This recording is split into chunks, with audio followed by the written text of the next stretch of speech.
और बलात्कारियों को जेल से निकालकर फूल माला से स्वागत किया जा रहा है। और हमारे प्रोफेसर हैनी बाबू, प्रोफेसर आनंद देव तुमड़े, गौतम नवलखा और तमाम उमर खालिद जैसे लोग जेल में बंद हैं। बलात्कारियों को बेल और न्याय के लिए लड़ने वालों को जेल। फिर किस बात का तुम्हारा राष्ट्र और किस बात का तुम आजादी का अमृत महोत्सव मना रहे हो? आजाद कौन हुआ?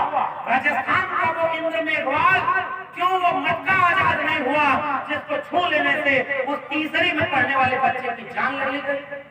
क्यों वो आजाद नहीं हुए लोग जो घोड़ी चढ़ने से मना करते हैं? क्यों आजाद नहीं हुए वो लोग जो मूंछ रखने पर मार देते हैं? इसलिए एक मुकम्मल आजादी की जंग छेड़नी होगी। और इसलिए मैं उन नारों में एक ताकत देखता हूँ।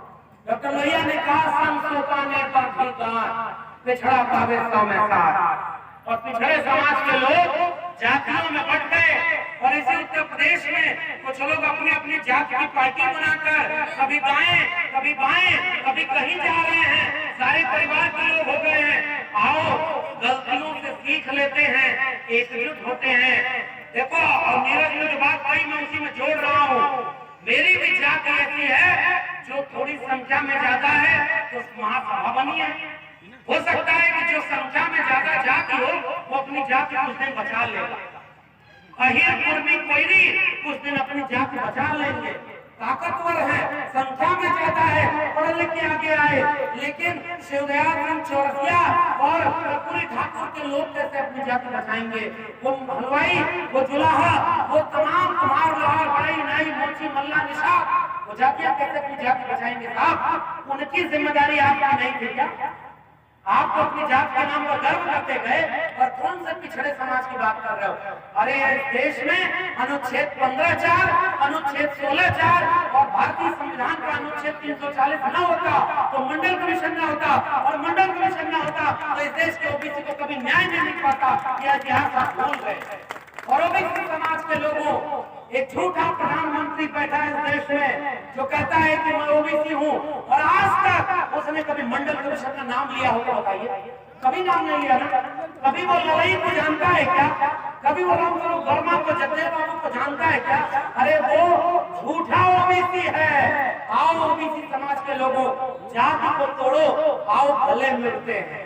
और मैं तीनों जाति के लोगों से कहूंगा, अहिर कुर्मी कोयरी हम हैं।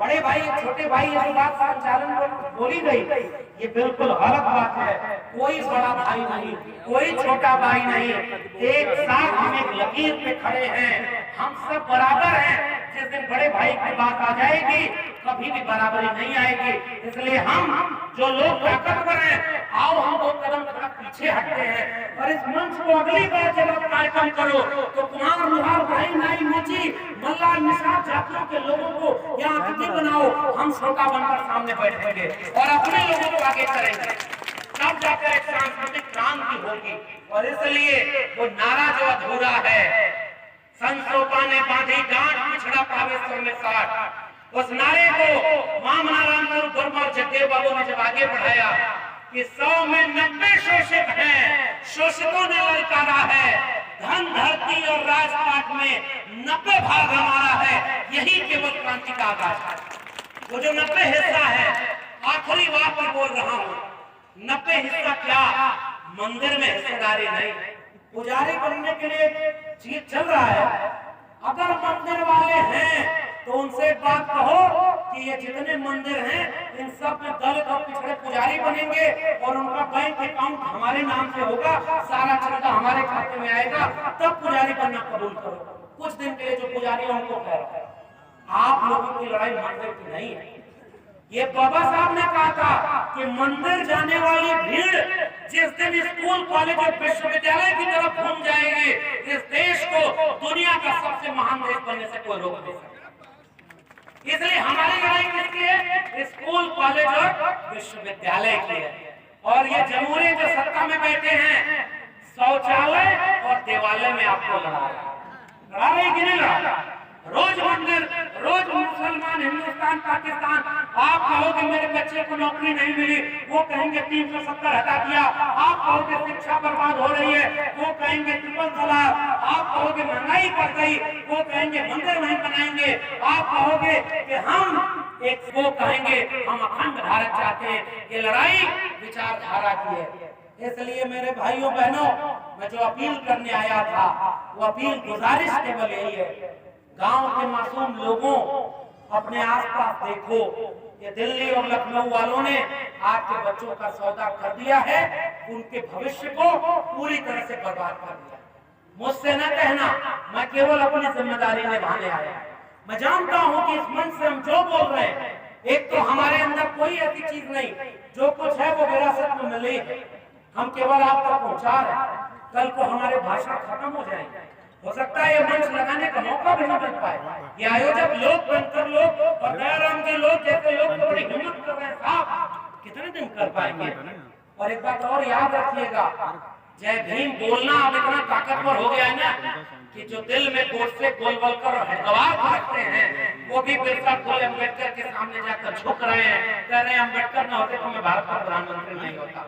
ये बात कहते हो, अमेरिका में जाकर कहते हो कि मैं युद्ध के नहीं बुद्ध के देश से आया हूँ और भारत में युद्ध छोड़े हुए बुद्ध के खिलाफ, यानी अम्बेडकर की मूर्तियों को तो तोड़ नहीं पाएंगे। हमारा खौफ उनसे पूछो जो आज भी हमारे पुरखों की मूर्तियों तक से डर जाते हैं, है ना। ये बात आपकी ताकत इतनी मिल गई है ना, मगर कहीं ऐसा न हो जाए कि वो लोग केवल मूर्तियां बनाने लग जाएं और आप भी कल को कहें कि अम्बेडकर की बात तो वो भी कर रहे हैं, जय भीम तो वो भी कर रहे हैं। कहीं आरएसएस के मुख्यालय में कल को अम्बेडकर की मूर्ति बनाकर और उसे घोषित कर दें कि ये विष्णु के अवतार थे, फिर आप अपने समाज को कैसे समझाओगे। मूर्तियों में मत खोजना मुझे, मैं तुम्हें किताबों में मिलूंगा। ये वाक्य कहने वाले डॉक्टर अम्बेडकर आज अगर होते तो वो विचारों की लड़ाई लड़ रहे होते। इसलिए मेरे गांव के मासूम लोगों, वल्लभ सिंह चीमा ने कविता लिखी थी, ले मशाले चल पड़े हैं लोग मेरे गांव के, अब अंधेरा जीत लेंगे लोग मेरे गांव के। है गांव के लोगों, कानपुर और उत्तर प्रदेश के लोगों, इस भारत के कमेरा लोगों, वंचित शोषित किसान मजदूरों, दलित पिछड़े आदिवासियों, 90% होगा। आओ इस मुल्क में शिक्षा बचाने के लिए, रोजगार बचाने के लिए, भारत का संविधान बचाने के लिए इस मुल्क में क्रांति का आगाज करो। तभी, क्योंकि आज अगर डॉक्टर अम्बेडकर होते, आज फूले होते, आज बुद्धा होते, तो वो स्कूल, कॉलेज और विश्वविद्यालय बचाने, भारत का संविधान बचाने के लिए जाते। और अगर आप नहीं आ पाए, माफ करिएगा, 25 साल बाद आपकी आने वाली पीढ़ियां, हमारी पीढ़ियां हमसे पूछेंगी, जब 2022 में तुम कानपुर में ये रावण मेला और ये बुद्ध धम्मदशमी मना रहे थे, तब तक तो भारत का संविधान बचा था ना, तब तक तो डीयू जेएनयू बचा था ना, तब तक तो तमाम क्रांतिकारी लोग बचे थे ना, थोड़ी सी सरकारी नौकरी बची थी ना, भारत का संविधान थोड़ा बचा था ना।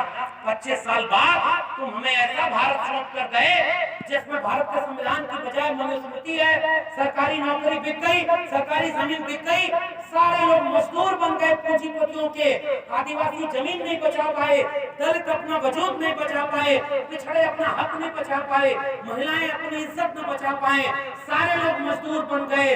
वो जब आप किसी ये सवाल पूछेंगी, आप क्या जवाब दोगे।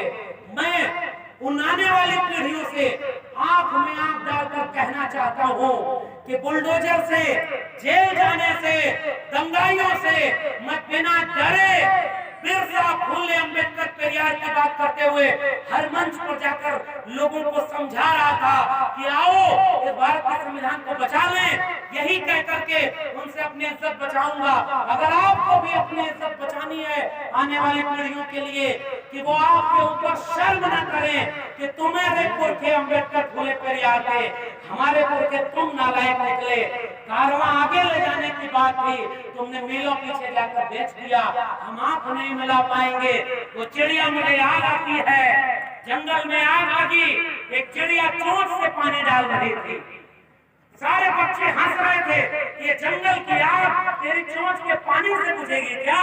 उस चिड़िया का जवाब मेरा जवाब है, कि वो चिड़िया बोली कि मुझे पता है कि मेरी चोंच के एक बूंद पानी से ये जंगल की आग नहीं बुझेगी, मगर जब इस आग का इतिहास लिखा जाएगा कि जब इस मुल्क में दंगाई बनाया जा रहा था, मंदिर मस्जिद हिंदू मुसलमान किया जा रहा था, पूरे देश को बेचा जा रहा था, अम्बेडकर फूले पेरियार के सपनों के भारत को खत्म किया जा रहा था, तब तुम क्या कर रहे थे?